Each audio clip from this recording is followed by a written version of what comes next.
Hello my fellow oddities, welcome to a new video. Today I'm starting a 3-part series where I compare the 3 different trilogies of Mortal Kombat to see which one is the best. As you guys probably already know, there are 3 different trilogies of Mortal Kombat. There's a trilogy of trilogies. In the 90s, there was the original trilogy, or the arcade era, and then in the 2000s, there was the 3D era, and then in the 2010s, there was the Netherrealm era, or the new timeline, the rebooted timeline, whatever you want to call it. And in each of these eras, there was 3 games, so that's what we'll be comparing throughout this series.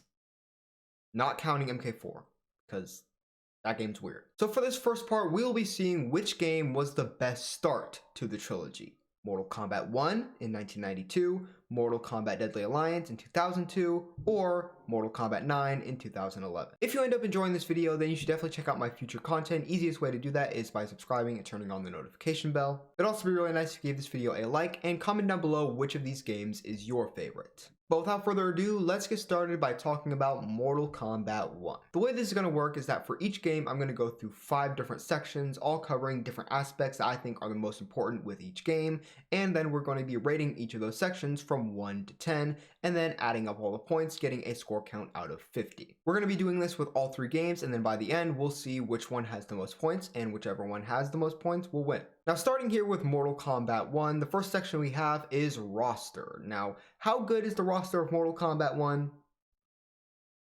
I mean, I think it should go without saying. This is a 10 out of 10 section. Each and every single one of the new characters in Mortal Kombat 1, which all of them are new characters, have become iconic in their own right. We have the 4-armed beast Goro. We have the old, wise, treacherous sorcerer Shang Tsung. We have the main character Liu Kang. And of course, you can't forget Scorpion and Sub-Zero, the most iconic characters in all of Mortal Kombat. Now, of course, this roster is quite small, but come on. Come on. And of course, it doesn't have important characters like Katana or Kung Lao or Melina, but like, come on.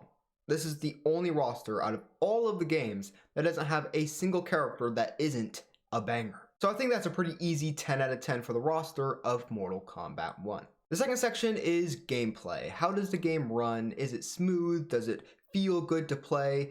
We're not talking about like balancing or which characters are the best, if some characters are overpowered, if some characters are underpowered, because that's not my specialty. But we're just going to be talking about how fun is the game. And I gotta be honest here, guys, I've played MK1 through emulators as well as the arcade collection on Xbox 360, and I gotta be honest, it doesn't run smoothly at all. It's very janky, it's very slow, and it's just not for me, honestly. I really just can't have fun playing this game with all the stiff animations and the controls. The inputs just don't feel good. You have to like get it a certain timing right, because if you're too slow, then it just doesn't work. If you're too fast, then the input doesn't actually input into the game. So you have to have like that fine line, and it just doesn't feel good to play. It's also not really intuitive. All the characters just have one special move, and then all of the other attacks are just like copy and pasted for every character, and that's quite boring. I get that it was the 90s. It was not like today where all the characters can have tons of special moves, but I expected maybe a little more than this. So I'm going to give MK1 a 3 out of 10 in gameplay. And now for this third section, we have story. Now, a lot of you guys are probably just going to be thinking right off the bat, this is going to be a 10 out of 10 section for MK1. It has to be. All the characters are iconic. They have important roles in the story. I mean, the tournaments and Outworld and Earthrealm, like, it started everything. How could it not be 10 out of 10? Well, a lot of the iconic stuff that people associate with Mortal Kombat does not actually come from MK1, at least in terms of story, because Outworld, that did not exist for Mortal Kombat 1.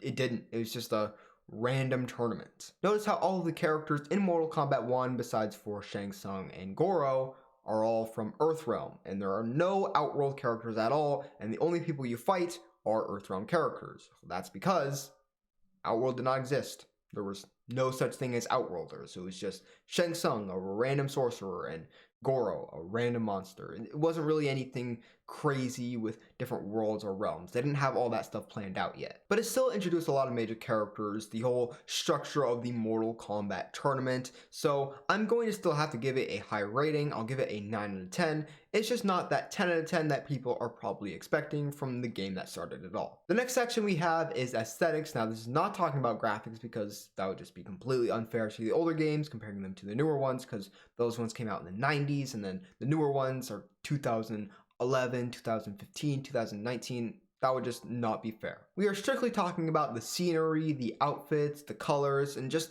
how it looks. And I think MK1 is pretty okay, but I feel like there's not a whole lot of iconic stages or iconic scenery that came from this game. Of course, the outfits for most of the characters are amazing, but a lot of them just didn't have the spark that the later games would introduce, such as Raiden having the blue or Liu Kang having the red, just stuff like that. But the main thing I want to focus on are the stages, because the only iconic stages that came from this game really were the pit, of course, the courtyard, and Shang Tsung's throne room. And you know, to be honest, the Warrior's Shrine might be up there, but I just don't think it's as iconic as those three. And looking at any of the other stages, they just don't compare. So although the game definitely looks like Mortal Kombat, and I really enjoy the Asian culture that's in pretty much every single one of the stages besides the pit, I just don't think I can really give it a 10 out of 10 or a 9 out of 10.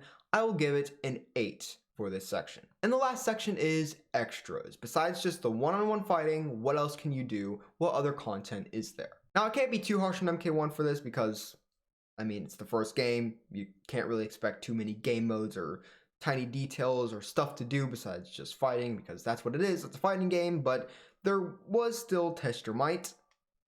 That existed, became iconic. It recurred in some of the games in the future, not all of them, but you know, it has that. And the game also had towers. Of course, it wasn't as intuitive as the later games would get, but it still had them. And they also had endurance parts of the towers where you had to fight and beat two people.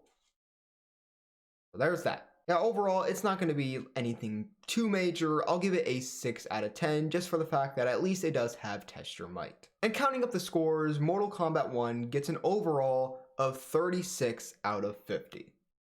Pretty decent. And now for the game that started the 3D era, Deadly Alliance. Starting with roster, it pretty much had all of the major characters that had been introduced up to that point, besides for one, which we'll get to later. It had Kung Lao, it had Katana, Sonya, Kano, Johnny Cage, all of the important characters from MK1. That's for one. Liu Kang. Now, you might think that because it doesn't have the main character in all of Mortal Kombat, I will detract points. But no, I won't. Because Liu Kang dying and not being in the game was pretty much the whole selling point. So I think it would be pretty weird of me to just, like, reprimand the game for that.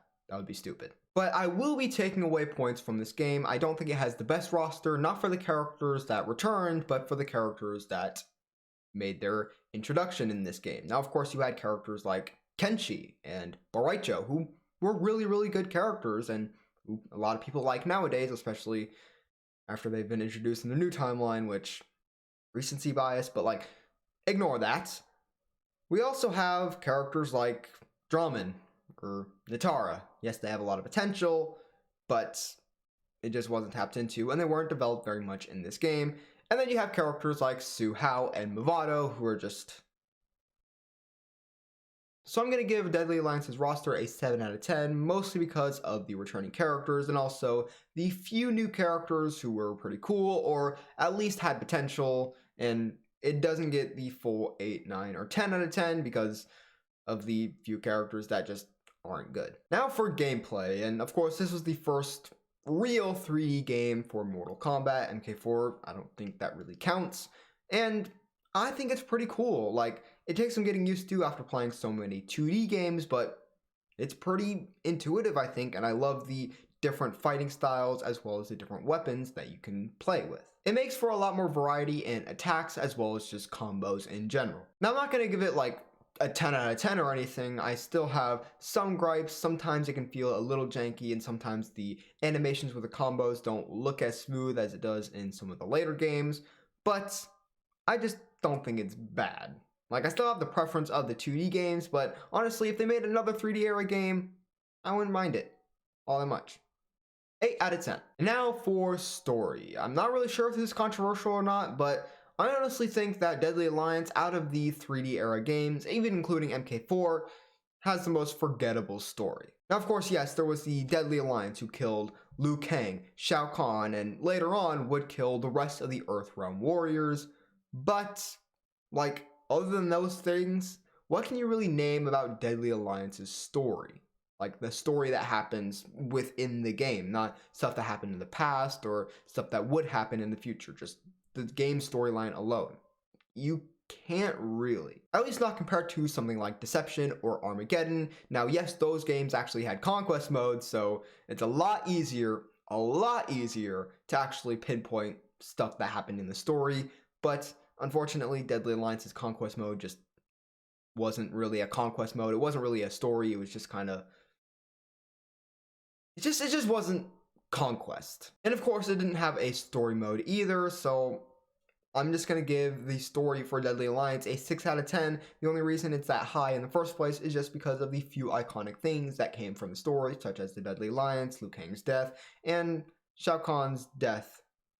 It was actually a clone, but you know, that wouldn't be revealed till later, so it's not this game's fault. Now we have aesthetic, and I think Deadly Alliance's aesthetic is pretty great when it comes to character designs as well as the stages. With the stages, some of them look kind of weird. This is just a problem in general with 3D games. Some of them look kind of weird, especially the classic stages. When you put them in a 3D plane, it just doesn't really mesh well. But other than that nitpick, to be honest, I don't really have any problems with Deadly Alliance's aesthetic. But I'm not going to give it 10 out of 10 just because, I don't know, I feel like it's not as good as it could have been. I don't have any problems with it, but I feel like it could be even better. It just doesn't give me that kind of vibe of a game that's, oh my gosh, this is exactly Mortal Kombat. And I think some people are going to hate me for this, but you just kind of need a 2D game in order for the aesthetic to really feel like it's Mortal Kombat. Lastly, we have extras. Deadly Alliance reintroduced Test Your Might, and I believe it also had some other testers like Test Your Sight, maybe Test Your Strike, but it did have those. It also, like I said earlier, had Conquest, although it wasn't the Conquest that would actually be in Deception or Armageddon, the good Conquests, but it was a Conquest nonetheless. It was the first Mortal Kombat game to have online, so you could play with other people without having to be in the same room as them, so that's great. And it's also the first Mortal Kombat game to have the Crypt, so yeah, this game actually introduced a lot more than I thought it did. I think a lot of people just don't give this game the credit it deserves when it comes to stuff it's introduced, iconic stuff that it's introduced to the Mortal Kombat franchise. So yeah, I wasn't thinking I was going to do this at the start of this video, but I'll give extras a 9 out of 10 for Deadly Alliance. And tallying up all the scores for this game, the first game of the 3D era, we have 39 out of 50, which is more than MK1, so currently Deadly Alliance is winning, but we still have MK9 to get to. And MK9's roster was pretty dang good. I think this is another 10 out of 10 for rosters because it was pretty much just all the characters from Mortal Kombat 1, 2, and 3. And some people do say that this game has the exact same roster as Mortal Kombat Trilogy, but that's not true because it doesn't have Chameleon. The other Chameleon, Rain, isn't a base roster character, and you also can't play as any of the boss characters. And it also has Quan Chi and Cyber Sub-Zero. So, yeah, just not the same roster at all. But you know, what else can I say about this roster that hasn't been said already? I mean, it's just fantastic. It has everyone you could ever want in a Mortal Kombat game, as long as you're not a 3D era fan. But you know, I think Mortal Kombat 9 is the one game of the Netherrealm era where it's okay that they don't have as much 3D era representation, besides for Quan Chi and Kenshi, technically, even though he's DLC, because this game was supposed to be a retelling of Mortal Kombat 1, 2, and 3, so it wouldn't really make sense for them to introduce some random 3D era characters in there, which is why Quan Chi shouldn't be there. This was also the first game with guest characters, Freddy Krueger, Kratos, which some people may like, some people may not, but it did that. So that's another 10 out of 10 section, this time for Mortal Kombat 9. Now let's get on to the second section, which is gameplay. Now apparently Mortal Kombat 9 just busted, like every single character is so overpowered that it actually makes the game balanced because every single character is overpowered, so like it just balances all out. that's crazy. But we're not really talking about that. We're just talking about how fun the game is. And I think Mortal Kombat 9 is a really, really fun game just because all the characters have so many different tool sets that they can use.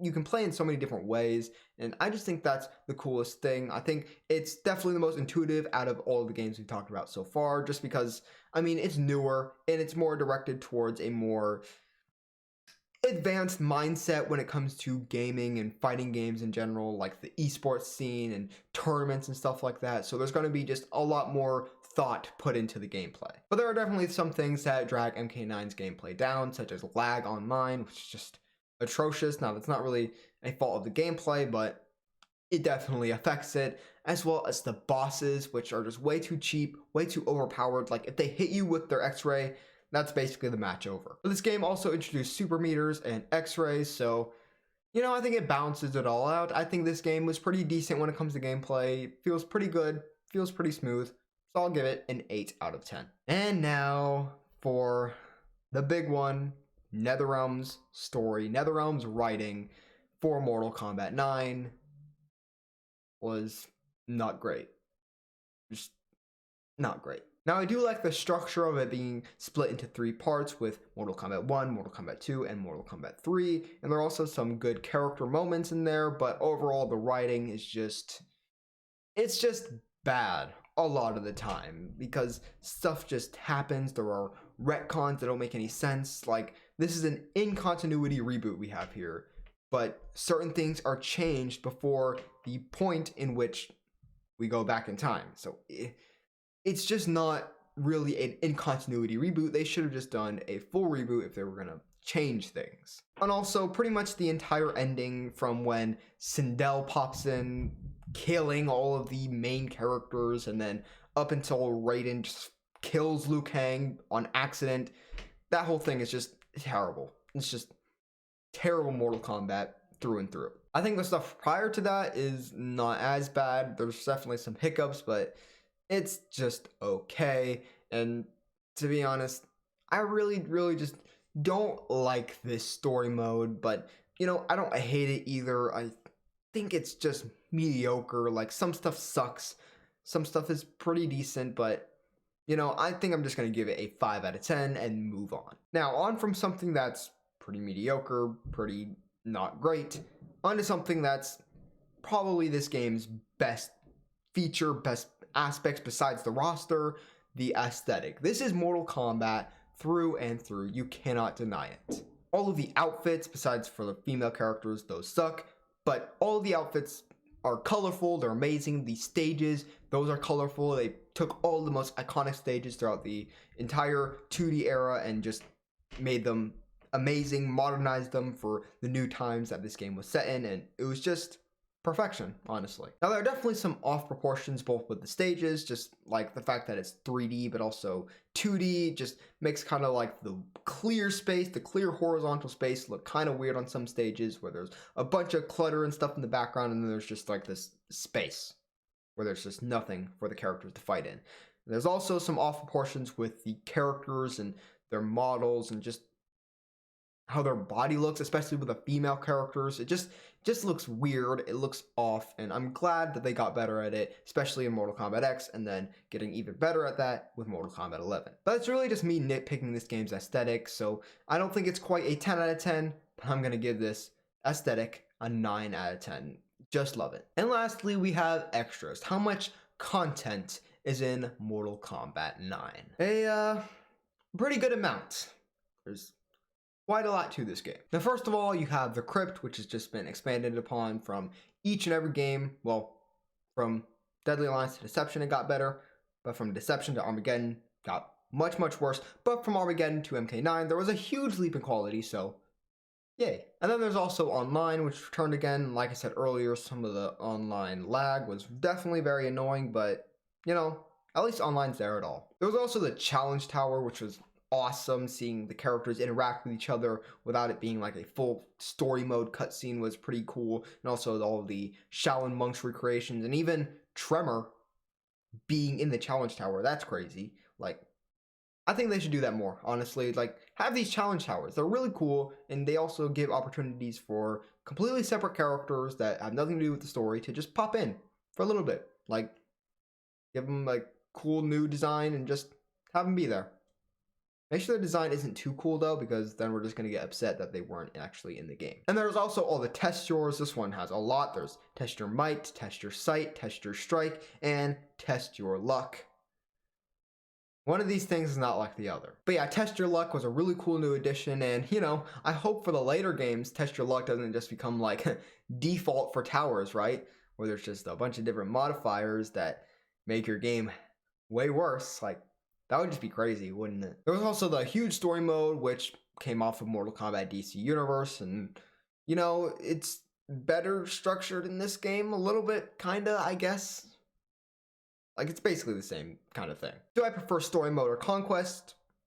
I gotta go with conquest just because there's more to actually do. Like, with the controller, it's not just like fighting, like putting your controller down, watching a cutscene for a few minutes, and then picking it back up again. No, you're actually constantly doing stuff with conquest, so that's why I like it a bit more. This game also had tag team mode, up to 4-player co-op, so you could have a friend, another friend, and a friend, and you. If you have that many friends, all play together, and that's pretty cool. And yeah, I'm not too confident, but I think that's all of the extra stuff that was in Mortal Kombat 9. And the fact that I can't even confidently say that's everything probably means you guys know what this should be scored. 10 out of 10. So overall, counting up all of the different points Mortal Kombat 9 has gotten, it's pretty clearly the winner. It has a 42 out of 50. And that's it. In my opinion, Mortal Kombat 9 is the best start to one of these Mortal Kombat trilogies. Some people may agree, some people may disagree. We're gonna have a cool discussion about it in the comments. That's respectful. That doesn't feature insults or yelling. Please. But just because the new trilogy had a good start does not mean it's great all the way through. So make sure to subscribe and turn on the notification bell so that you're notified when the next videos in this series come out. And we discuss Mortal Kombat 2 versus Mortal Kombat Deception versus Mortal Kombat X. And then after that, Mortal Kombat 3 versus Mortal Kombat Armageddon versus Mortal Kombat 11. And then we'll see which trilogy is truly the best. Remember to give the video a like, and that's it for this video, my fellow oddities. I'll see you next time.